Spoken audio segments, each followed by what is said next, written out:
So, hi guys, we are here with another session of the movie club. It's been a while since we've been here. We've been away for 2 weeks. I took a little bit of a break, but also I think like doing it once every 2 weeks is a little bit more human for me. It's a lot of prep work that needs to be done, and I don't want a full-time job. So this week, our film is There Will Be Blood, and it was a very interesting choice that we had because I've never seen it. I'm glad I got 2 weeks to watch it because it's a very long movie. It's like 2 hours and 38 minutes. So it was tough to get through. I mean, like, I'm a fan of long movies. It's not that I don't like them. It's just that, like, I'm very busy, so it was actually very tough. But I got through it. I watched it in one sitting. With me today is Neo. Hi, Neo. And we have Phoenix, all the way from Canada, who is the self-proclaimed #1 fan of There Will Be Blood. So I'm very excited to hear what he has to say. And we also have Yusuf. Hi, Yusuf. And the gang is here. So we watched it. It's cool. I watched it for the first time. I think Neo watched it for the first time. Yusuf, you've seen it before, right? Yeah. So it's a rewatch for you. And Phoenix, you know, you're president of the fan club. But overall, like, before I start opening the discussion, I just want to do a very quick, like, overall impression, because honestly, this movie was very, very shocking. It's not what I thought it was. And to be honest, and Phoenix, don't get mad at me, but to be honest, I kind of thought in my head, I thought it was No Country for Old Men.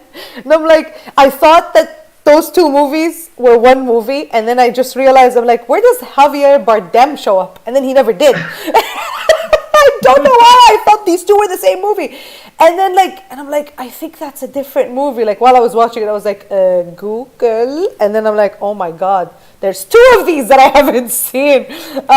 So now, No Country for Old Men is definitely part of the draw. Maybe I'll get it eventually. But yeah, the 2 of them came out in the same year. And both of them are kind of similar. No Country for Old Men is a Coen brother film that I don't know why and this is Paul Thomas Anderson, so like I got very confused for a few minutes. But yeah, I'm very excited that I got to see this movie because it's not what I expected. Again, I expected like a Western style thing, and this is more of a weird historic drama, sort of horror-ish. It felt a little Kubrick, to be honest, a little bit. Which was very interesting, especially in its choice of music and its choice of shots. I love Paul Thomas Anderson. I love Magnolia. Magnolia is one of my favorite films for him. I hadn't seen this, and I haven't seen The Master. I have 2 films of his that I haven't seen. So it's very interesting. Overall, it's a very fantastic film. It's very subtextual. It's very multi-layered. It deals with very, very heavy themes. It's a very slow burn film. And of course, the thing that stands out the most for me was the performance of Daniel Day-Lewis, Oscar-winning performance of one of the gods of actors, the thespian of our time. And after seeing the movie, I was like, in my head, I'm going to see a great performance. And I did, but it was just mind-blowingly good. So those are my first impressions. I loved it. It's such a fantastic movie. So, guys, let's talk. What are your impressions? I know that Neo has been itching, so I think Phoenix, give us some patience and listen to the newbies talk about it and like what they thought about it. So Neo, what your first impression of this movie? Oh man, I've been waiting to talk about this film. It was insane. I did not expect any of that. When I saw the trailers and I saw the pictures, I was like, okay, like how interesting can a film with a film about oil and back in, America of the 1900s be? And then I was surprised. I was so surprised. I mean, I was also excited because it was, Daniel Day-Lewis, and I'm a big fan of Paul Dano. And, ever since I saw him in Little Miss Sunshine, and I saw him in a few other films, he's always been a very good actor. So it really took me by surprise. This film is a film with scenes that will blow your mind. Like, it's like there's 1 or 2 scenes that I don't think I will ever forget. If not 3 or 4 scenes. Like, I can't even, you know what I mean? That's all I'm going to say for now. I think we'll talk about it later. Yusuf. Yeah, you know what, Razz? You're not alone. I actually confuse the 2 movies all the time. And I've seen both of them, There Will Be Blood and No Country for Old Men. So 2007 was actually a really good year for movies, if you think about it, which is funny considering that was the writer's strike year, wasn't it? I believe so, yeah.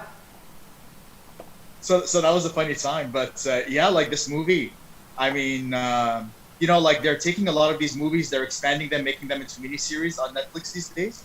Yeah. This would be the perfect movie to do that. Like, I would love to see like a 4 or 5 part, just like expanded version of this movie.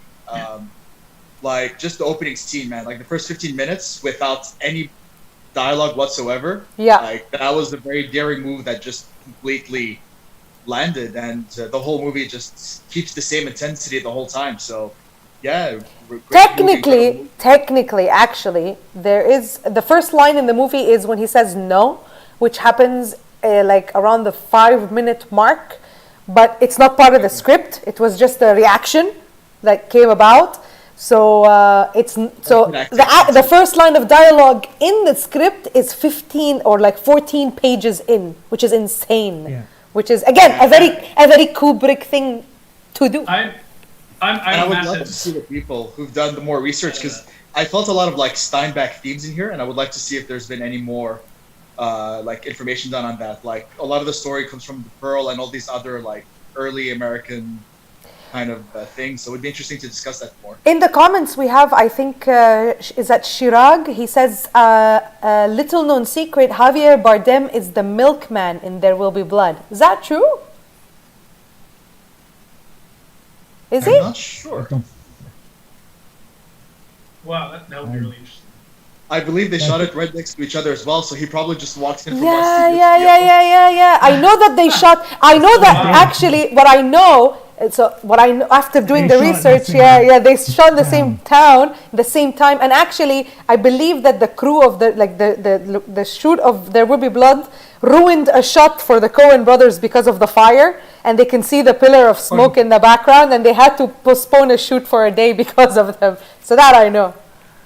Shirag says that was a joke. Man, I can't tell like sarcastic tone in text. I don't know.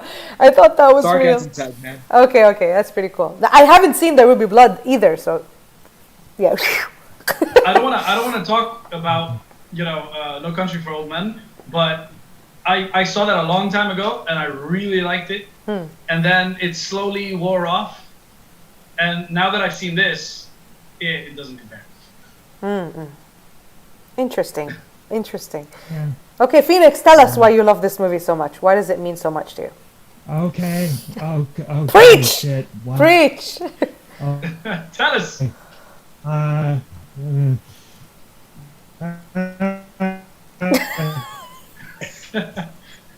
He waited all this time at the connection box. Well said. Can't hear you. There will be Yeah, I never thought of that. That's true. Phoenix, we can't hear. Why does he always like his internet always disconnects in the most horrible time? Okay, well we'll get back to you. Your moment in the sun.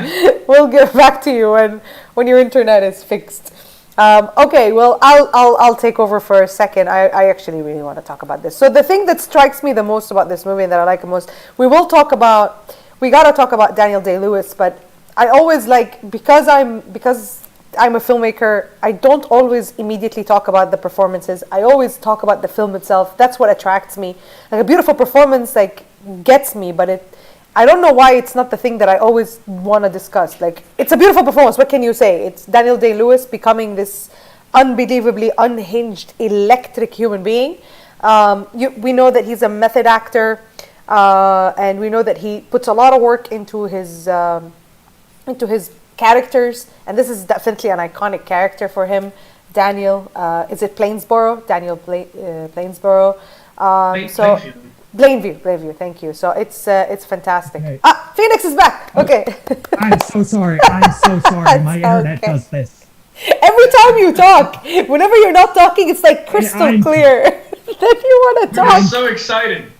I'm cursed. I'm sorry. All right. Tell us what you think before we lose you again. Go. Okay. This is my second favorite movie of all time. It is a goddamn masterpiece. It is a monument to the talent of Paul Thomas Anderson. It is literally perfect in every way. Amazing. It is beautifully shot. The score is absolutely gorgeous.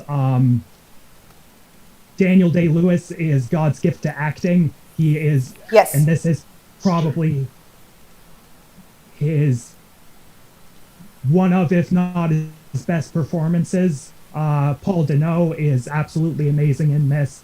I want to talk, that is the general gist of why I love this movie. Let's get deeper into this. Cool. We got you. We got you in full. Awesome. Yes, I mean, it's not my second favorite film of all time. I mean, it's just, I'm very new to it. And the thing is, for me, for films to become like my top films, a part of that is not just how it is as a film. It always has to do with how I feel about it over time, right? It always takes the test of time for me to have films be my favorite films. Like, I loved The Joker this last year, and Parasite and Jojo Rabbit, but I can't say they're one of my favorite films of all time until I see how I feel about it 5 or 6 years later. So that's why, for example, from recent years, the only film that has made it to my top has been Blade Runner 2049, because a couple of years have passed and I just see an image from that film and I get goosebumps. It's, by the way, it's out on Netflix. It just came out on Netflix, so I'm gonna rewatch it for like the 20th time. But anyway, so I don't know how I will feel about this film years from now. I might grow to love it more, because when you first see it, it's very overwhelming. Like, it's a very like that. That's how I watched it. And it has a lot to do with the direction. The performance, yes, the performances, both of them are amazing. So it has a lot to do with that, but also it has a lot to do with the score and the directing and the long takes and the music. The choices of music is just so haunting and powerful at times and strange at other times. So these things are very overwhelming. It's not a regular film. It's not a typical film in any way. And it also feels like it's larger than life. And that's because it's dealing with such big and heavy themes that you feel like I'm very small watching this movie. I feel tiny watching this movie. Thematically, it deals with, religion versus oil, two very big topics, the rise of early capitalism in the United States, 1800s, going into the 1900s, the oil craze, and how people stopped worshiping sort of God and started worshiping oil, religiously even speaking. Before that, religion was such a big part of everyday life, and then at some point we sort of turned to commercialism and capitalism and corporate life, and this is sort of the beginning of it. And to see those two things fight amongst each other and lose, one of them lose, sort of. I mean, I wouldn't say lose. I wouldn't say religion was defeated. It's more like replaced by what Daniel Day-Lewis's character represents, which is another false prophet. He is kind of a prophet in this, and I think the relationship between him and Dano is that it's not Eli, that's his character name. It's not more at the beginning. It feels like protagonist and antagonist, and later it becomes they become the same. They become foils to each other, both engulfed with greed. But one of them is being a prophet to a world, to the future, and the other one is using religion and being a false prophet to it in order to gain money himself. There's so much. It's just so big and so huge. But I love that duality of greed, capitalism, and religion, and how it played off. And then I'm always a sucker. Like, I'm not a Christian, I'm a Muslim, but I'm just such a sucker for biblical films and biblical references because I feel like they again, they're larger than life. They feel very epic in scope, in intellectual scope, and I enjoy those. And I will talk about the specific biblical references here, the oil, the blood, the baptisms, we'll talk about that. But overall, that's what I really was attracted to, and why I felt so overwhelmed and I need time to absorb, which is just how big it is and how much it says about, society and how we fell into modernism, abandoning sort of our obsession with God, and we became obsessed with money and oil, and the two are intertwined somehow, and I love how oil is just this crude, ugly, black, disgusting thing that they're drenched in, which is a perfect metaphor for being drenched in money and the search for fortune and things like that. The movie is this beautiful giant treatise on greed and corporatism and how money and power can corrupt both the individual and society, because In faith, potentially. Yeah, and faith. yeah, yes, absolutely. There are two scenes that stick out into my mind when it comes to this. There's this scene where Daniel Plainview is talking to the town about the oil and this will bring, prosperity. That's improvised, by the way. Some of those lines are improvised by Daniel Day-Lewis. Oh, yeah. Yeah. Oh, wow. Oh, yeah, no. And Amazing. Yeah. the cinematography in that scene is amazing. Oof. The way it starts, where Daniel Day-Lewis is sort of obscured in shadows.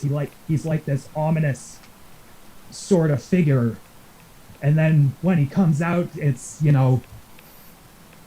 fairly naturally lit by sunlight, and he's putting on this like very charismatic, charming face, and Yeah. like he's a con man, and he's only in this for himself. Yeah. Yeah. And the second scene that sticks out in my mind is when the oil derrick has been built, and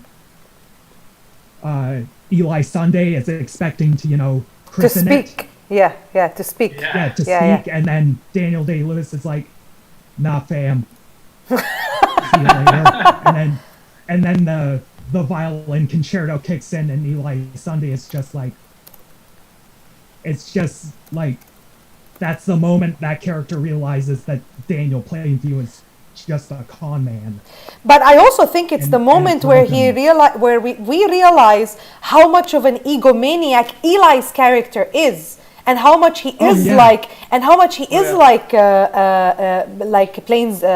Plainsview, like how much he is like Daniel. Yeah, I mean, like, Yeah, because absolutely. especially the scene even before that, where he comes to him and tells him, because up until then you can you can still think that maybe he believes what he's saying and what he's doing. Yeah, no, and But then at that point, especially when he walks in and says, "You should introduce me and say my name," that's when you're like, "Whoa, does this guy actually yeah, like?" no, This guy is as fake and as manipulative and trying to manipulate people just as much as Daniel does.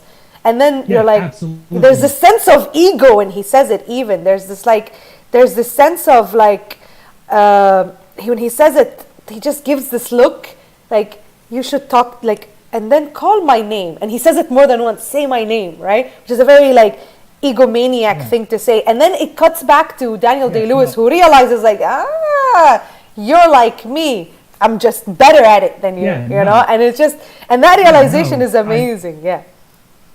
Yeah, no, I love the dynamic between those two characters and those two actors, because like it takes a con man to know another con man, and those two just butting heads all the time. The scene where Eli Sunday comes to Plainview after Plainview's son goes deaf, and Eli's like, "Where's my money?" And then Daniel's like, "Fuck you, like, why haven't you cured my son? Are you gonna cure my son? Is God gonna cure my son?" He's just fucking slapping him and throwing him around. Yeah, he's like, royals. when are you gonna come and pray on my son? Yeah. And take his death away. You know, just like you took away the arthritis. Yeah. And then he beats the crap out of him and drenches him. It's so good. And so good. yeah, oh, and another element I love is Plainview's relationship with his son, because as time goes on, even his kid realizes, my dad's not a good person. Yeah. Like, he's like, his kid asks him, like, we're gonna pay these people fairly, right? And then Daniel Plainview gives him this sort of non-answer, like, we'll give him like oilmen prices, and Oh, kid, you don't know capitalism. yeah, no, this, yeah, it's the such one thing that I love about the dynamic between him and his son, Phoenix, is that you know how he used his son as a person to bounce off his ideas and bounce off his, I guess, his son was sort of like the human aspect of him. And then when his son was incapable, right, he sent him away and he got this brother. And he was like, oh, you're such a breath of fresh air because now I finally have somebody again to do it. And then when he finds out that this guy's not his brother and he makes him sleep, you know, when he puts him down, and then he brings his son back, which makes you believe that his son being around isn't even about his son, it's about him. Yeah, no, like, you know what I mean? So if you look at it from the perspective that, what does Daniel want? This is a big question, right? Of course he wants success and money and power, yes, but there's something else that he wants. He does strive for a form of family, but he can't have a family of his own. He has a son that's not his biological son, and he also has a brother that is a fraud, right? So he strives for that, and every time he loses it, he becomes more and more unhinged. And it also, I think, has to do with his God complex. He definitely he believes he is a prophet, just like Eli does, but he knows he isn't. But inside, he believes like he is a God. And if you take the biblical like imagery here, you know that God wanted, like, supposedly that Jesus is sort of his son, right? The prodigal son. And then and then he took him back, right? He died, right? He sent him to his death. And like for Eli, the reflection of that is that he has his prodigal son. And when you think about Eli, what is Eli's strength? Sorry, not Eli, Daniel. What is Daniel's strength, right? Daniel's main strength, and the thing we've been discussing, what does he do? He talks. He manipulates people through his words. That's his main strength. That's the same thing as Eli as well. He also preaches, you know. Both of them use words to manipulate people. That is his power, right, over people. And his son is his begotten son is the thing that he, other than the fact that it's a sweet face in front of people to show him, for people to trust him and let down their guard. Yeah, that's on the surface level. But underneath that, for him, his son does everything he tells him. He is the most manipulated person in the entire movie, right? He's the person who... By going deaf. By going deaf is the biggest defiance of him. Is his biggest defiance. He loses his power over him completely, and I think it really hurts him. This movie doesn't have scenes. It has parables. Like, these are parables on there. It's like biblical.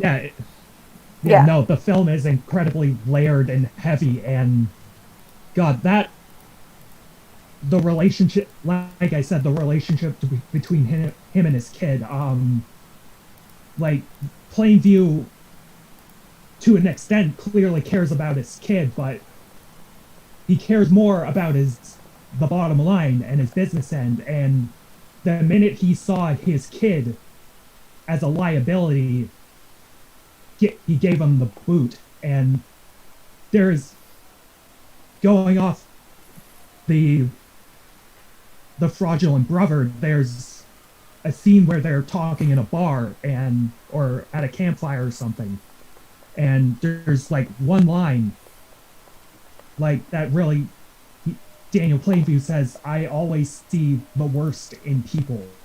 Like, he's just a distrusting, paranoid person.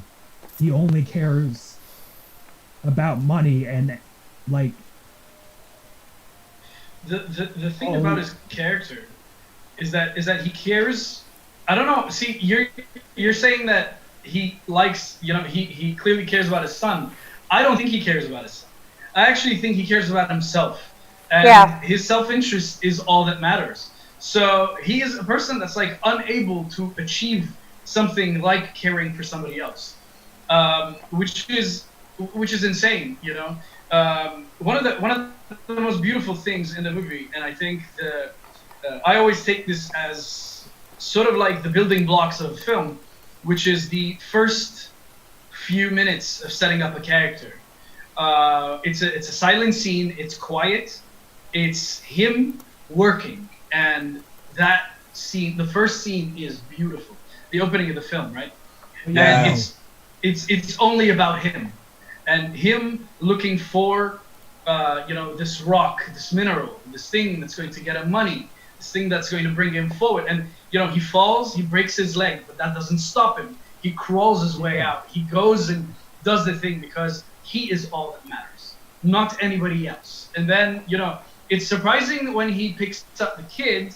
In the first few shots when he has the kid in the basket in the train, you're like, okay, maybe he has some human elements in him. And I think the director plays off of that a lot, right? It's just, you see him give a speech to people, and people are mad, but he's actually giving a very good speech. And you're like, what is this about? Like, why are they mad? He just said really good things to them.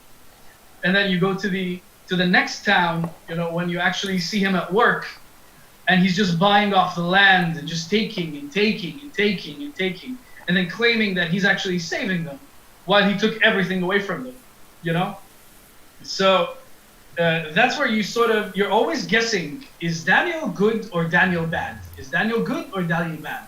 And then when his son gets sick and he goes deaf, he doesn't get sick, he goes deaf, you're like, okay, now I'm starting to see. And then eventually, I think, throughout the film and towards the end, he's just completely unraveling. Yeah. He's no longer even putting that face on anymore. You know what I mean? Yeah, no. Because his power is just over, like, it's so much stronger. He's so much stronger than he used to be. And at that point, he doesn't care about putting on a face anymore. And I love that. It's just such a beautiful thing. Yeah, for sure.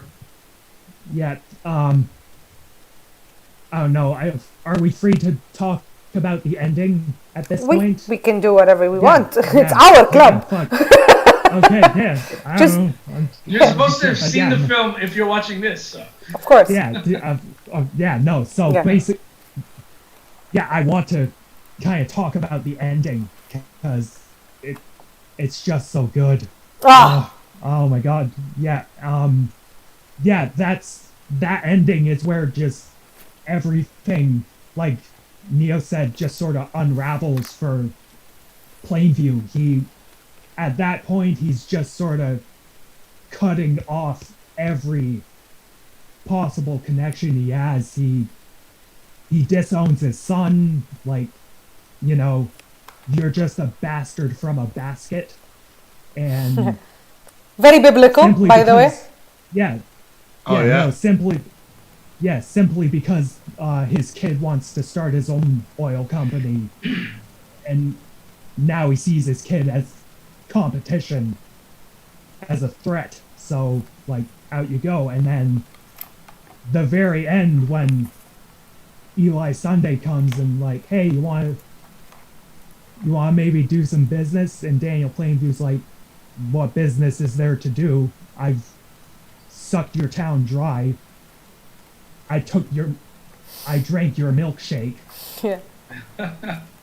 I think that scene is... I drank it up. And then... So good. Yeah, no, and then he just straight up kills Eli. And then the last line, it's just so multifaceted. Like, he says, I'm finished. Yeah, no, like, Isn't that similar to what Jesus says on the cross? I believe it is supposedly done. he says it is done, or it is finished.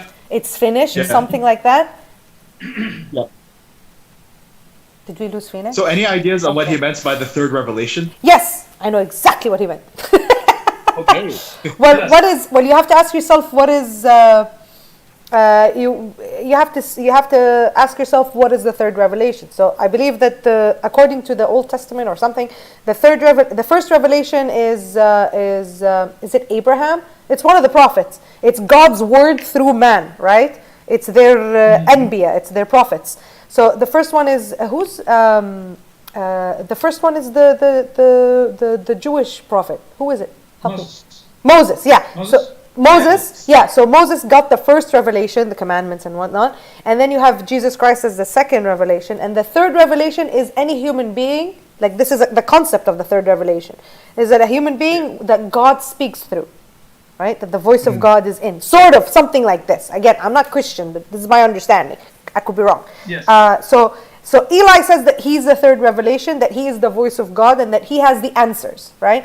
And the answers is follow God or follow me. Yeah, follow me, and you'll get the thing. But then that's the whole thing, and it made sense to me.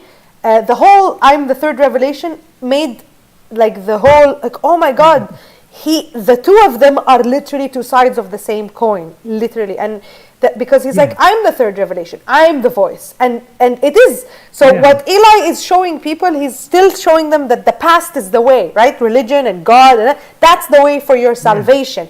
But what somebody like Daniel is doing is telling them, no, the path is the future. It is oil, right? Oil is the future. It is where power is going to come from. It's what's your salvation. I will build schools. I will and it is to an extent true. You know, the cities that had oil reserves in them became one of the richest cities in the world. So he is the third revelation. He's the one who's leading people down the correct path. And that's what I like about the biblical aspect of their relationship and how they're constantly baptizing each other with what they believe, right? The two of them literally baptize each other in the film. Eli baptizes him in the church with the holy water. In that scene, which is, by the way, a fantastic scene, and he's only doing it as a means to an end. He doesn't believe any of it, of course, but he baptizes him. But then, when he beats him up, when Daniel beats up Eli, he baptizes him. Literally, there's like a few minutes of him baptizing him in his own religion, in his own revelation, right? In the oil. Yes. So he baptizes him in that, and then even we see him later when he snaps. And he becomes like him in his likeness, right? When he's at the family dinner right after, and the oil is still on him. It's unwashed. This is all on purpose, you know what I mean? So he's sitting there, the oil is still on him, and he snaps, and like him, he attacks his father just like Daniel attacked him earlier that day. Sort of as if he's adopting the thing that he was baptized in, which is the way of Daniel, right? And I think doesn't Daniel mean judgment of God? Like the word Daniel, I believe that's the name. It means judgment of God. I'm not sure. I believe so. I'm not sure. Like this is not, but so that's what he means by I am the prophet, not you. You know, and that's why, look it up, Google it. So let's see people in the comments what they're saying and stuff. Hi guys, we have Ahmed is saying, isn't the name Eli an Old Testament name? Yeah, I believe so. So Daniel is God is my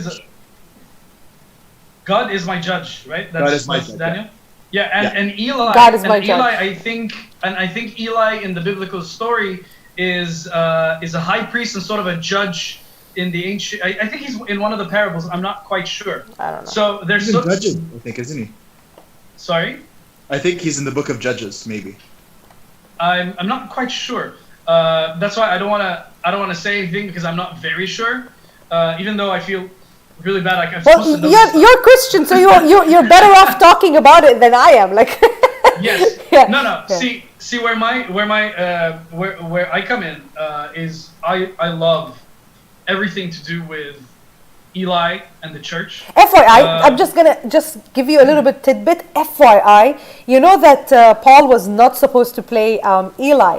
He was only cast as Eli's brother, Paul. Right? Yeah. He was cast as Paul. He was never supposed to be Eli. Somebody else was playing Eli, another actor, and they had already started shooting with that guy. But somehow Paul Thomas Anderson felt that it wasn't working out, and he actually and they let that guy go. And for some reason, he wanted Paul Dano to play Eli. So Eli took on the role only a couple of days before shooting starts because they had to reshoot. So like Daniel Day-Lewis was working on this film for a year, and Paul Dano I think had like 4 or 5 days, like literally 4 or 5 days. So just an interesting tidbit that they actually started shooting with somebody else, but just it wasn't working. I think the director and the actor couldn't work together. It just didn't work out. This film just made me love Paul Dano even more than I thought I would. I only know him from Little Miss Sunshine. That's yeah. I've seen him in a few other things. I can't remember. I think he was in Swiss Army Man, right? With with Daniel Daniel Radcliffe. Radcliffe, exactly. He's fantastic. I've seen him also in some other things I cannot remember. He's also in The Sopranos, by the way. He's one of Anthony Soprano's friends, Anthony Soprano Jr.'s friends. Oh yeah. Really? Right. Yeah. Yeah. Yes. I don't know. But anyway, one of some of the most beautiful things that I absolutely adore in this film. You know, I come from a background, a Christian background, and my family is, you know, my grandfather was a very old school man, and he was very much like what Eli preaches, right? He was a man who was very devout, you know, and he sort of had that mentality of like, God is the way, and no, your money isn't going to make a difference. Your buildings, your towers won't make a difference. And I think that mentality was just so well portrayed in that church, and the blind faith that all those people had. Okay, and it's sort of the equivalent on the other side, right? You see, Let's talk about that scene, man. Let's talk about that scene where he gets the arthritis out of the woman. Before we do that, I just wanna talk about the blind faith, where Eli, you know, sucks out the arthritis from the hands of the old lady, versus the blind faith on the other side, which is the followers of Daniel, right? His right-hand man, or whoever, you know, one of his employees, that takes his son away and basically puts him somewhere without questioning Daniel one bit, right? Yeah. Because he knows this is for the good of the oil, this is for the good of the company, this is for the good of the money. This is the way. This is the way. It's just how it's supposed to be. And it's insane. It's beautiful. I love it. That scene in the church, also some very interesting things. If you notice, there's a gigantic cross behind Eli when he's preaching, sort of looming over him. Very, very similar to every other shot where Daniel is standing, and behind him is the big tower, the old tower. The tower is a cross. The tower is a cross, and a lot of times the way that the fire goes up and the smoke, it kind of looks like a cross from far away. 100%. It's a new religion. It's a new religion replacing the old religion, and that's right now, especially in the 20th century, oil became a religion. It became. We used to go to war over religion, right? The Crusades and whatnot. Then we started going to war for oil. Literally the new religion. Yasser saying in the comments that, oh yeah, I forgot, Paul Dano's the new Riddler in Batman. Is he cast? Or so, rumors? Yes. I think he is. I read it in it. IMDb as Riddler. Yeah. Yeah. Oh, yeah, it's cool. He'll be a great Riddler, but yeah, no. He's fantastic. I was gonna say, the scene where the oil tower blows up and it all catches fire. The way Daniel Day-Lewis plays off of that, like, there's an element of just reverence to it. No, don't disconnect. No. I was listening so much. I'm good. I'm still with you guys. He's still there. He's still here. Yeah, I'm still here. He is healed. Yes. Praise Jesus. Whatever. No, there is an element of, you know, like, plain view is staring up at this geyser of fire like he's just sort of worshipping it. Yep. Like he's in awe and an altar of it. He's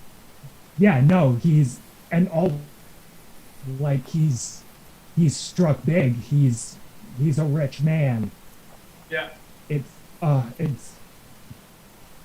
It's amazing. The visuals are fantastic. I mean, we gotta hand it to Paul Thomas Anderson. I mean, he's just a fantastic director, and the way he uses visuals and music is really like another. He's insanely underrated, by the way. Nobody talks about this guy. I really want to get into like filmmaking and because like this. I think we're losing you at this. Yeah. Pretty sure I heard a bear in the background. Canadian bear. Oh no! Oh no! Oh shit! Ah, jeez. Oh no, the bears. The bears are coming to get me. It's so Yeah. So as I was saying, this movie is really just a auteur sort of thing, because when Paul Thomas Anderson was sort of writing, giving it initial stage. yes. Didn't really We're losing you a wanna- little bit, yeah. didn't really want to touch it. Okay, yeah, no, the studios didn't want to touch it. It was like, what is this? Like, first 20 minutes, there's no dialogue, there's no women in the movie, like, every scene. I just realized that there are no women in this movie. Well, no, there is. The Not girl. prominent, but there are. Yeah. Yeah, There yeah. are, Oh. but they're not prominent. Yeah, Yeah, yeah. there's- Only the girl. Okay. Yeah, Only, no, there's no. only the Mary. Yeah, only the little kid. But yeah, no, Yeah. there's no like prominent female lead, and the studios were like, "We love you, Paul, but eh."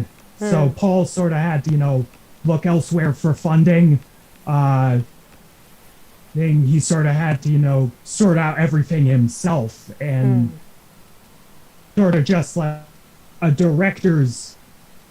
It's just his vision. Like, this Yeah. is the movie he wanted to make, and he went and like made it. Yeah.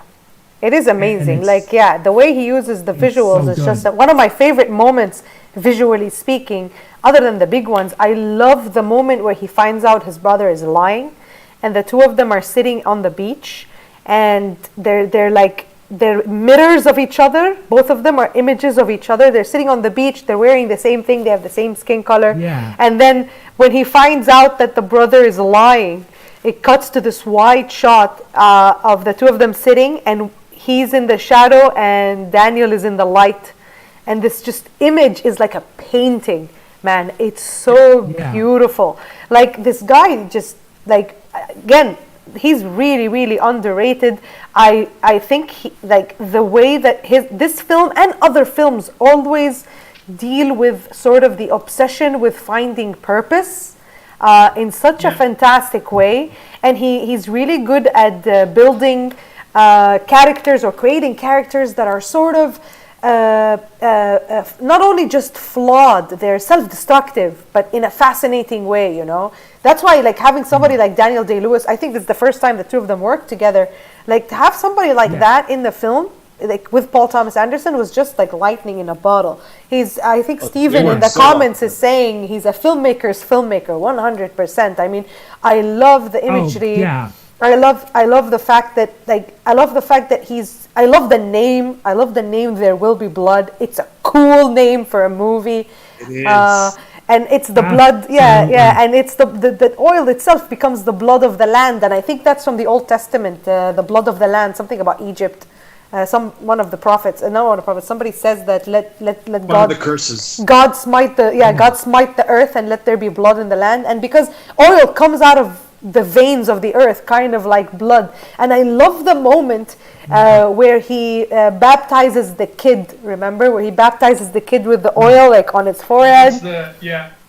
Yeah, and he's always That used to be the old Christian ritual. They used to take oil, like not that kind of oil, but still oil. Like, that's actually what the word Christ means. It's like the anointed one, anointed with oil. Yes, exactly. Yeah, it's still a Christian practice. When we get baptized, that's how you put the oil on the forehead of Not petrol face. oil though, different kind of oil. Well, yeah. I mean, I don't know. It's No. up to you. You can you can do whatever you want at this point.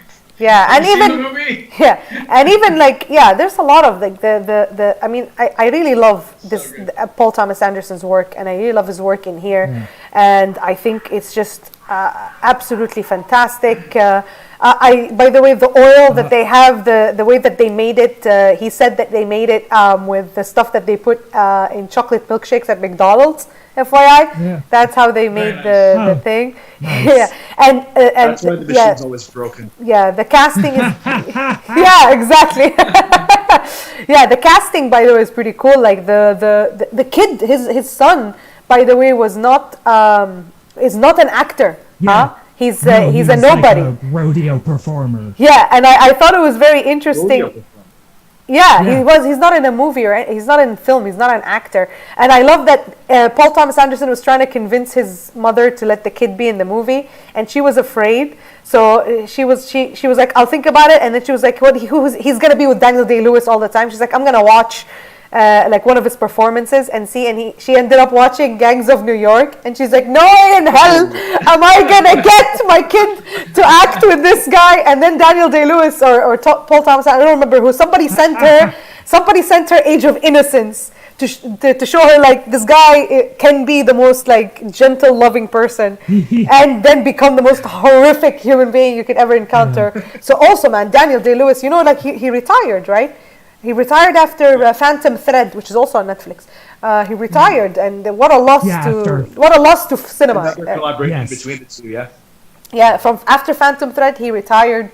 I think it's about time he gave some Oscars to the rest of the world. I don't think so, because there never just like eating because up. there will never be another Daniel Day-Lewis. Like there can never be, and No, I hold hopes that he'll come back. To be honest, because we need him. We need somebody like that. Yeah, no. Every other actor in the world should give the Daniel Day-Lewis because he's so good. You can't. There's no other Daniel Day-Lewis. I want him to come back. I really want him to come back Oh man. because We're we're gonna be going into. By the way, we're approaching 9 o'clock, so we're gonna sort of go into final thoughts here. If you guys, wow. yeah, Okay. it passed by like this, huh? How did that happen? It's been an hour. He'll come back and nobody will recognize him because he's that good of an actor. He's probably like acting right now, and we just don't know. He's actually Timothée Chalamet. Yeah, Timothée Chalamet is Daniel Day-Lewis. Yeah, No, he's Maybe. acting. He's method acting. Interesting. he's fantastic, but he's Yeah. not. No, like- I'm saying literally, Daniel Day-Lewis is method acting. Okay, now I get it. he's Daniel Day-Lewis in disguise. Yeah, I wouldn't be surprised. Yeah, no. I just want to talk about before we. I don't know if I should I guess speak because I wrap- think Phoenix is trying to. Let's give you a chance. Phoenix has been preaching like Eli about there will be blood. You've become Eli. So I- so I so- I am the revelation.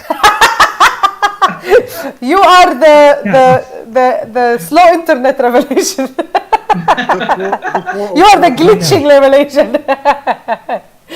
Anio. So I wanted to talk about how the film eventually, moving towards the end, one of the biggest themes of the film, I think, or one of the most common elements that kept coming up was revenge. I found that to be extremely cool. There was a lot of vengeance involved. The entire film, if you think about it, is Paul taking revenge on his family for being old school, for being, stubborn, for not utilizing the land. He went and he sold his entire family and the land that they were on to Daniel, right, for $10,000. And I thought that was fantastic. I mean, that reveal at the end is beautiful. As soon as, so it was Eli thought he got revenge on Daniel, but then at the end of it, Daniel got his revenge on Eli, right? By killing him. And then I love that scene where Eli thinks he's gotten everything that he always wanted, and he thinks that he has the upper hand on Daniel. And then when he walks in and he talks to him about taking the land from him, the only piece of land that he didn't have, and then that whole speech with drainage, right? It's Drainage. Yeah. I love, Yeah. I love the That fact scene- that scene starts with Eli finding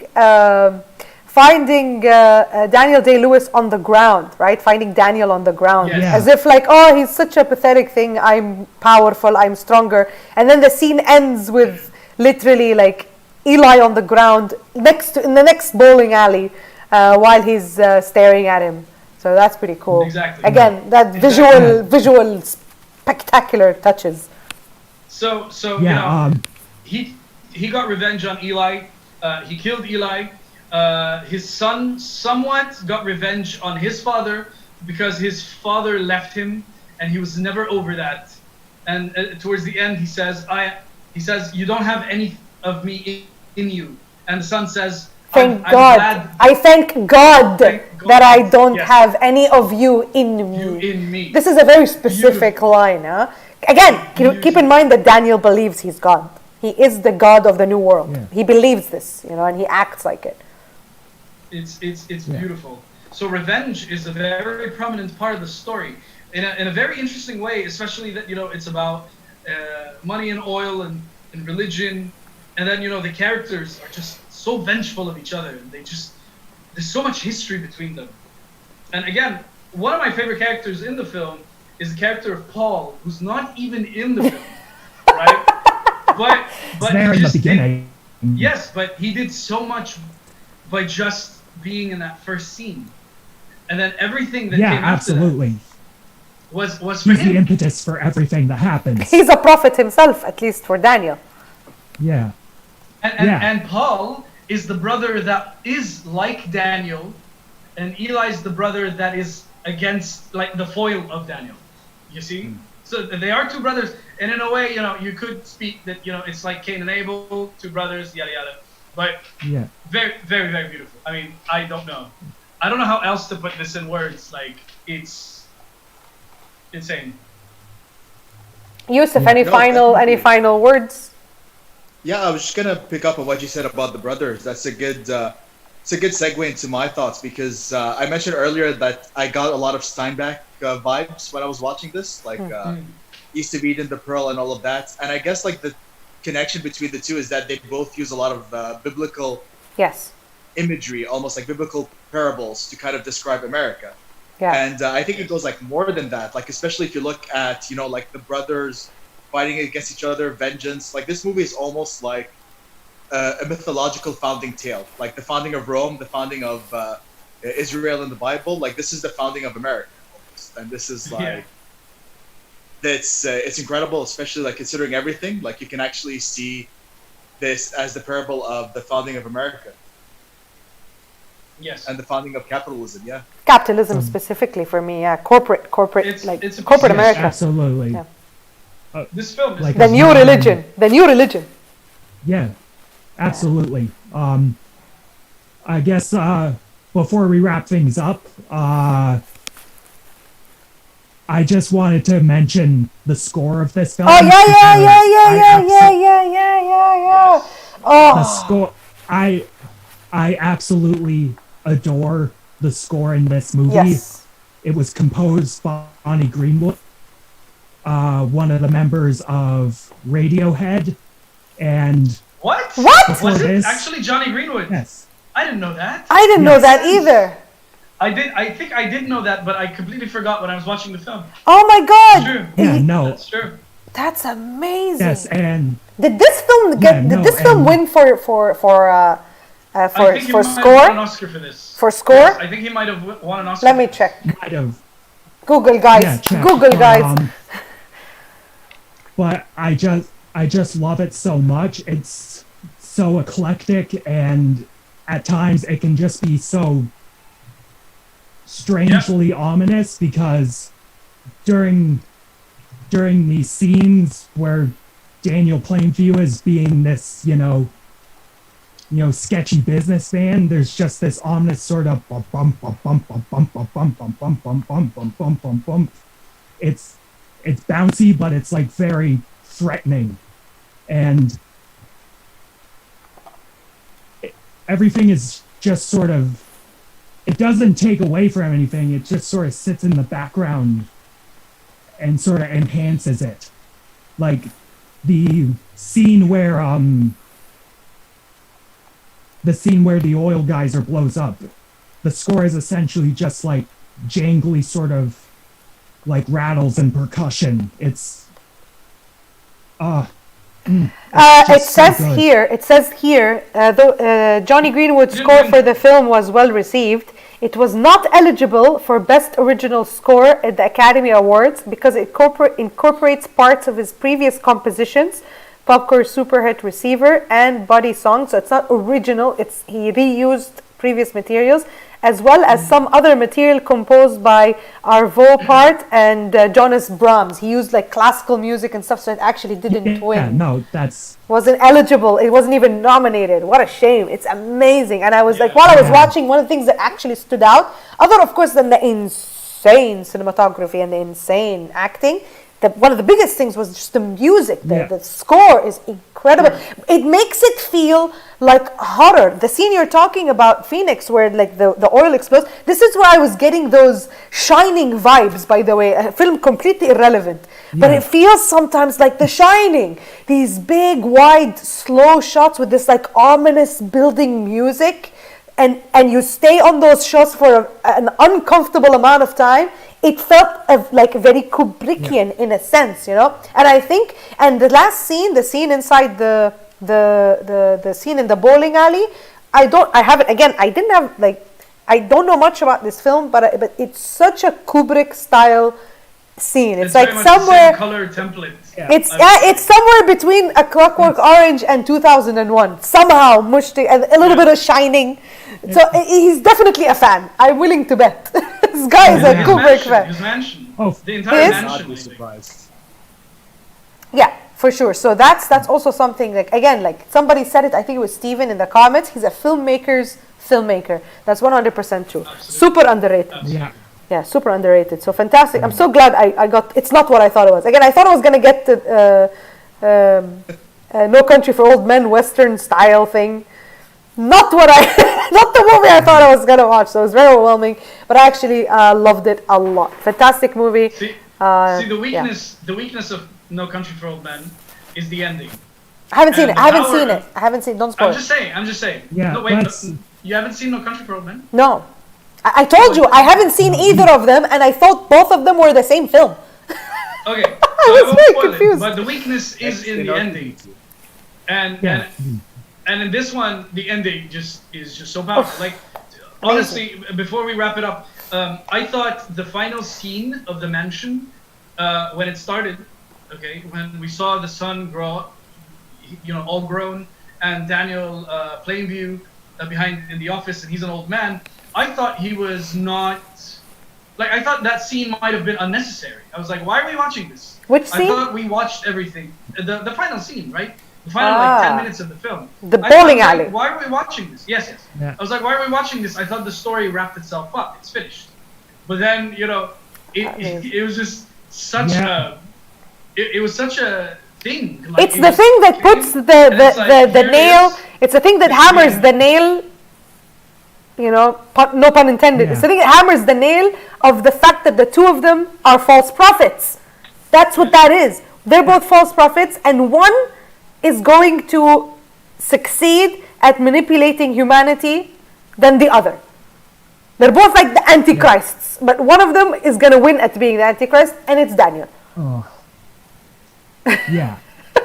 Phoenix is dying. Like, It's so good. It's just so good. It's true. Okay, so thank you guys. That was awesome. That was such a cool discussion. Like, time passed by like this. Steven says, please have me on when we do No Country. I mean, it's in the draw, so maybe we'll get it. I don't know. If we get it now, it'll be creepy. That would be cool. So, so for guys in the chat, by the way, you guys don't know. These guys know because they saw it on Zoom earlier. I have a new way of getting the hat. Yeah, it's not a hat anymore. Yeah, let me just turn off my background so we can see what's going on. But yeah, so it's no longer a hat. It's going to be now a new thing that I'm actually excited about. So because the hat kept falling and I kept losing the papers and it was really, really annoying. So instead of a hat, from now on, R2D2 is going to be the source of our movies, and he fits more movies. Yeah, I kept losing them. I kept losing them because the hat falls and stuff, and I have a dog, and he keeps hitting the hat and I have to pull these papers and I lose them and then I add new papers. So this has more space. So when you guys, I want you guys to also start suggesting movies for me to put, because now we have more space. So start suggesting films I mean, most of the films that are on the 1001 list are in here, but not all of them. Suggest films so I can start adding. Do that on the chat here. You can do that on Facebook. You can do that on Instagram. Whatever. Just go for it. Okay. I know that we were able to put a lot of, like, we can suggest anything, but I don't know. I want to put some obscure films like Ingmar Bergman. Yeah. I want to watch Sure. Ingmar Bergman movies. You know what I mean? Sure. If you want to go, if you want to go historic, we can. If you want to go, sure. Why not? Okay. So let's see what we're gonna get. Okay. Yeah, Korean. Everything's welcome. So much. There's all already sorts of foreign cinema. there is. I have some Kurosawa in here, and I also have Old Boy. Somebody requested it when we were talking. What were we talking about? And we mentioned Old Boy. One of the lives. I think it somebody. was Usual Suspects, maybe. I don't remember. Somebody mentioned Old Boy, and I put it in the hat immediately. I remember the mention of Old Boy. Just don't remember which movie. Old Boy's one of my favorite movies, so I'm gonna be there for that one when you pick it. So. Yeah. It's like everyone's reserving seats. Old Boy is maybe Old Boy for me is what No Country for Old Men is for you. Boys. What? No Country for Old Boys. I mean, no. I meant it. I'm still mixing them up. God damn it! No, I meant it's There Will Be Blood for me. Like it's just I worship this movie so much. It made me want to become a filmmaker. Like one of the things that affected me. Like I want to make movies like that. I will never be able to get away with it. There Will Be Blood. Old Boy. It's just it changed my life. Old Boy and Fight Club are two movies that changed my life. Anyway, so here we go. Ready? Let's see what we're gonna get. Okay. Yes. Do it. Did you hear that? Hold on. Amazing. Excuse me, R2D2. Okay. Wow, there's a lot of papers. Okay. All right. Okay, drum roll. Okay. What is it? I think that I'm the only person I know who's seen this movie. I think. Okay. Maybe. Okay. Maybe. What is that? Is that New York? Wait. Network. Okay. Is- I don't know. This is awesome. What is that? This is awesome. Awesome. It doesn't sound familiar. This is awesome. Oh, Okay. it's an old film. Yes. This is awesome. This is actually. Oh. You wanted. Okay. Yeah. Yeah. This I'm movie mad, has but I won't one take it of. anymore. I'm mad as Network. hell and I won't take it anymore. This iconic stuff. Network. It's about media. It's about media. Man, this is gonna be a good discussion. Is Yasser still in the comments? Yasser, you gotta be on this. Yasser is a media person. You gotta be on this discussion. Amazing. Okay, I'm Network. Very nice. I'm Awesome. I'm for Sidney Lumet, so let's do it. Sidney Lumet, man. Classic. Neil, you want it obscure? تفضل. You got the obscure. Let's do it. It's not Let's that do it. obscure, by the way. It's not that obscure, but it's just it was an iconic film. I think is it 76? Is it 1970? Yes, it's 78. It's Yeah, 70. It's 76. late It's 76. 76. Correct. I got it. I studied it in film school. Actually, I didn't study it in film school. I studied it in cultural representations in films in AUS, like in college, but not in film school. It was part of my media mass communication. We studied this film. Well, we didn't study. We watched it and discussed it. So it's pretty cool. So yeah, it's a very interesting film, and I think it would be really cool to watch. It was a big film in the 70s, and it was one of the first films to be made about how media and news. And the propaganda machine, and it was very influential at the time. So it'd actually be very cool. Yeah. I know. So, yeah. I know. I've seen a part of the scene. I've seen the shots. I don't know the name of the film, so I'm very excited to see it. Yeah, Ahmed says it's one of the most iconic speeches of all time. It is. It's a very iconic speech. Fantastic performance by Sidney Lumet. I haven't seen it since I was in college, and I was like, yeah, I believed in it so much. Like, yeah, media is a lie. And then I studied media. Anyway, so here we go. I became part of the lie. So yeah, and now I teach media. So Here's anyway. something really odd. We talk about confusing movies. The movie that I confused this with, you'll never believe, is Videodrome. Confused. I have no idea why I have the two associated. Network? You confuse network with Videodrome? I have no idea why. Like, I confused the two in my head. They're completely unrelated. I'll probably do some psychoanalysis, find the hidden connection there, but... Awesome. Okay. All right. Well, thank you guys for joining. This was actually a lot of fun. I really enjoyed watching a movie I haven't seen. There are a lot on here that I haven't seen. So hopefully I'll get some more, but this is pretty cool. We won't be coming next Tuesday. We'll be coming the Tuesday after, because next Tuesday is my birthday. Yay. And I don't want to spend it, you know, I'd like to spend it with you guys, but the work that I have to do beforehand is not something I want to spend my time doing. So yeah, so I'll see you guys in 2 weeks. I believe that's going to be the 16th. Yeah, that's the 16th, June 16th, 616. Very close. Close to the, yeah. It would be cool if we were watching like Omen or something, 616, you know, 666.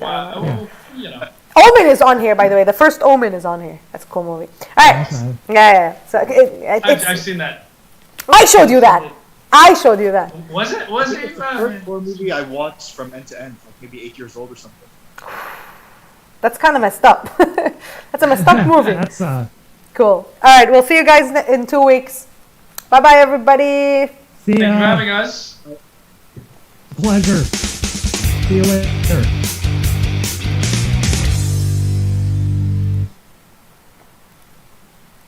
Yeah, we only had one major Have we been disconnect. disconnected?